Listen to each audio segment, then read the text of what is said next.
അജയ് തുടരുന്നുണ്ട്. അജയ്, ഇപ്പോൾ ഡോക്ടർ മോഹൻ വർഗീസ് സൂചിപ്പിച്ചതുപോലെ ഇനി എന്തൊക്കെ അനുരണനങ്ങൾ ഉണ്ടാകും എന്നുള്ളതാണ് കാത്തിരുന്ന് കാണേണ്ടത്. ഇനി എന്ത് എന്നുള്ളതിന് ഇപ്പോഴും പല ചോദ്യങ്ങളിലും ഉത്തരവില്ല. ഇപ്പോൾ ഹോർമുസിൻ്റെ നിയന്ത്രണം അത് വിട്ടു നൽകില്ല ഇറാൻ, ഭാഗികമായി തുറന്നു എന്നുള്ള റിപ്പോർട്ടുകൾ വരുമ്പോൾ പോലും. പക്ഷേ സമാധാന ചർച്ച നടക്കുന്നു, ഒപ്പം തന്നെ അവിടെ യുദ്ധക്കപ്പലുകളെ അയക്കുന്നു അമേരിക്ക.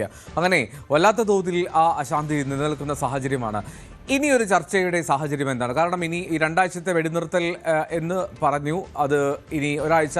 അപ്പോൾ ഈ മാരത്തൺ ചർച്ചയൊക്കെ ഏറെക്കുറെ ഫലമില്ലാതെ പൂർത്തിയാകുമ്പോൾ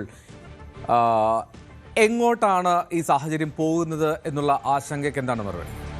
തീർച്ചയായിട്ടും ഇപ്പോൾ അമേരിക്കയ്ക്കും അതുപോലെ തന്നെ ഇറാനും ഇടയിൽ നിലനിൽക്കുന്ന ഈ ആശങ്കാപരമായിട്ടുള്ള സാഹചര്യങ്ങൾക്ക് പുറമെയാണ് ഇപ്പോൾ ഇസ്രായേലിൻ്റെ ഒരു ഭീഷണി എന്ന് പറയുന്നത്. ഇസ്രായേൽ പ്രധാനമന്ത്രിയായിട്ടുള്ള ബെഞ്ചമിൻ നെതന്യാഹു കഴിഞ്ഞ ദിവസം അദ്ദേഹം പുറത്തുവിട്ട വീഡിയോ സന്ദേശത്തിൽ ഇറാൻ്റെയും അതുപോലെ തന്നെ മറ്റ് സഖ്യകക്ഷികളായിട്ടുള്ള യമൻ, അതുപോലെ ലെബനൻ തുടങ്ങിയ അതുപോലെ ഇറാഖ്, ഇവയുടെ എല്ലാം മാപ്പ് പങ്കുവെച്ചുകൊണ്ട് അദ്ദേഹം ചില ഇസ്രായേലിന് നേരെ ഉള്ള ചില ഭീഷണികൾ വിശദീകരിക്കുകയായിരുന്നു. അതായത് അദ്ദേഹം പറഞ്ഞിരുന്നത് ഇറാനും അതുപോലെ തന്നെ അവരുടെ സഖ്യകക്ഷികളും തങ്ങളെ ശ്വാസം മുട്ടിക്കാൻ ശ്രമിക്കുകയാണ്, എന്നാൽ തങ്ങൾ ഇപ്പോൾ അവരെ തിരിച്ച് ശ്വാസം മുട്ടിച്ചു കൊണ്ടിരിക്കുകയാണ്. ഇപ്പോൾ അവരെ ഞങ്ങൾക്ക് പൂർണ്ണമായിട്ടും പ്രതിരോധത്തിലാക്കാൻ സാധിച്ചിട്ടുണ്ട്.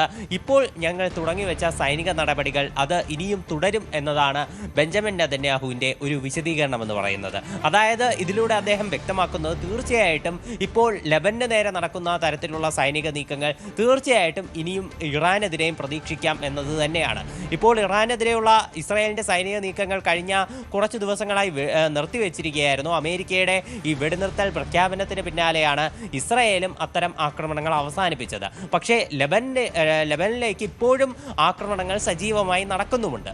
അപ്പോൾ ഇറാനിലേക്ക് ഇപ്പോൾ നിർത്തിവെച്ചിരുന്ന ആ ആക്രമണങ്ങൾ തുടരും എന്നതാണോ ബെഞ്ചമിൻ നെതന്യാഹു ഇത് വെച്ചുകൊണ്ട് ഉദ്ദേശിച്ചത് എന്നത് ഇവിടെ പ്രസക്തവുമാണ്. ഈ സാഹചര്യത്തിലാണ് ഇപ്പോൾ നിലവിൽ ഇസ്ലാമാബാദിൽ നടന്നുകൊണ്ടിരുന്ന ഈ സമാധാന ചർച്ചകൾ കൂടി പരാജയപ്പെടുകയുണ്ടായത്. അപ്പോൾ ഈ സമാധാന ചർച്ചകൾ കൂടി പരാജയപ്പെട്ടത് കാരണം ഇസ്രായേൽ ഒരു ആക്രമണത്തിന് മുതിരുമോ എന്നതും ഇവിടെ ഒരു ചോദ്യമാണ്. അങ്ങനെ മുതിരുകയാണെങ്കിൽ തീർച്ചയായിട്ടും ഇറാൻ ഹോർമുസ് കടലിടുക്കിൻ്റെ വിഷയത്തിൽ ചിലപ്പോൾ കുറച്ചുകൂടി കടുത്ത നിലപാട് സ്വീകരിച്ചേക്കാം. ഇപ്പോൾ IRGC കൂടുതൽ നിയന്ത്രണങ്ങളിലൂടെ ആണെങ്കിലും മേഖലയിലൂടെ കപ്പലുകളെ യാത്ര ചെയ്യാൻ അനുവദിക്കുന്നുണ്ട്.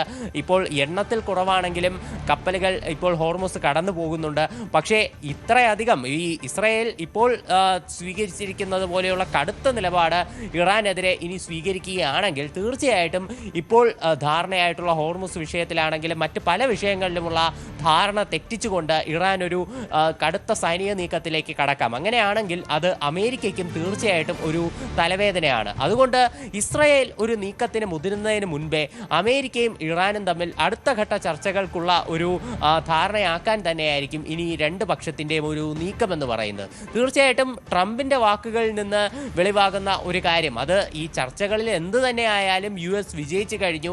ഈ ചർച്ചയിലൂടെ ഹോർമുസിൻ്റെ വിഷയത്തിൽ ഒരു പരിഹാരം ഉണ്ടാക്കാനാണ് ഞങ്ങൾ ശ്രമിക്കുന്നതെന്നാണ് ട്രംപ് പറഞ്ഞിട്ടുള്ളത്. പക്ഷേ ഹോർമുസിൻ്റെ കാര്യം ഇപ്പോൾ നോക്കുകയാണെങ്കിൽ അത് പൂർണ്ണമായിട്ടും ഇറാൻ്റെ നിയന്ത്രണത്തിൽ തന്നെയാണ്. IRGCയുടെ ഒരു മാർഗനിർദ്ദേശങ്ങളിലൂടെയാണ് അവിടെ കപ്പലുകൾ യാത്ര ചെയ്യുന്നതും. അതുകൊണ്ട് ഈ ഹോർമുസിൻ്റെ വിഷയം അത് ഒരു പൊതു നിയന്ത്രണത്തിലേക്ക് കൊണ്ടുവരാൻ അമേരിക്കയ്ക്ക് സാധിക്കുമോ എന്നുള്ളതും തീർച്ചയായിട്ടും ഒരു ചോദ്യമാണ്. അതുപോലെ ഈ ആണവ വിഷയം അത് ഇറാൻ ഒരിക്കലും ഒരു വിട്ടുവീഴ്ച ചെയ്യാത്തതും അമേരിക്കയ്ക്ക് ഒരു ഭീഷണിയാണ്. ഇനി ഈ 2 ആഴ്ച സമയപരിധിക്കുള്ളിൽ അമേരിക്ക ഇപ്പോഴും അവിടെ മേഖലയിൽ നിന്ന് അവരുടെ കപ്പലുകളെ ആണെങ്കിലും സൈനികരെ ആണെങ്കിലും പിൻവലിച്ചിട്ടില്ല. അത് ഈ സമാധാന ചർച്ചകൾ ഫലവത്താകുന്നത് വരെ മേഖലയിൽ ഈ സൈനിക നീക്കം തുടരും എന്നതാണ് ട്രംപ് സൂചിപ്പിച്ചിരിക്കുന്നത്. ഒരു ആക്രമണമല്ലെങ്കിലും സൈനികരുടെയും അതുപോലെ തന്നെ യുദ്ധക്കപ്പലുകളുടെ സജീവ സാന്നിധ്യം പശ്ചിമേഷ്യയിൽ ഉണ്ടാകും എന്ന് ട്രംപ് പറയുന്നു. അപ്പോൾ കൂടുതൽ സൈനികരെ ഉൾപ്പെടെ കൊണ്ടുവന്ന് ഒരു കരയുദ്ധം അല്ലെങ്കിൽ ഒരു ആക്രമണത്തിലേക്ക് US ഈ 2 ആഴ്ച കാലയളവിനുള്ളിൽ മുതിരുമോ എന്നതും നമുക്കിവിടെ ചോദ്യമാണ്. തീർച്ചയായിട്ടും ഈ കരാറിൽ ഈ ഒരു സമാധാന ചർച്ചയിൽ ധാരണയാകാത്തത് യുദ്ധത്തിൻ്റെ ഒരു മുന്നോട്ടുള്ള പോക്കിലും യുദ്ധത്തിൻ്റെ ഭാവിയിലും ഒരു ചോദ്യചിഹ്നമായി നിലനിൽക്കുകയാണ്. റൈറ്റ്, അജയ് സുധാബിജു ആണ് വിവരങ്ങളുമായി ചേർന്നത്. എന്താണെങ്കിലും യുദ്ധ സാഹചര്യം അതിന് അറുതി വരുന്നില്ല. എങ്ങനെയാണ് ഇത് മുന്നോട്ട് പോവുക, എന്തായിരിക്കും സംഭവിക്കുക, ഒരുപാട് ചോദ്യങ്ങൾ ഇനിയും അവശേഷിക്കുന്നു. എന്നാണെങ്കിലും ചർച്ച പരാജയപ്പെട്ടു, അമേരിക്കൻ സംഘം മടങ്ങി. അനാവശ്യമായിട്ടുള്ള കടുംപിടുത്തമെന്നാണ് ഇറാൻ അമേരിക്കയുടെ നിലപാടിനെ വിമർശിക്കുന്നത്.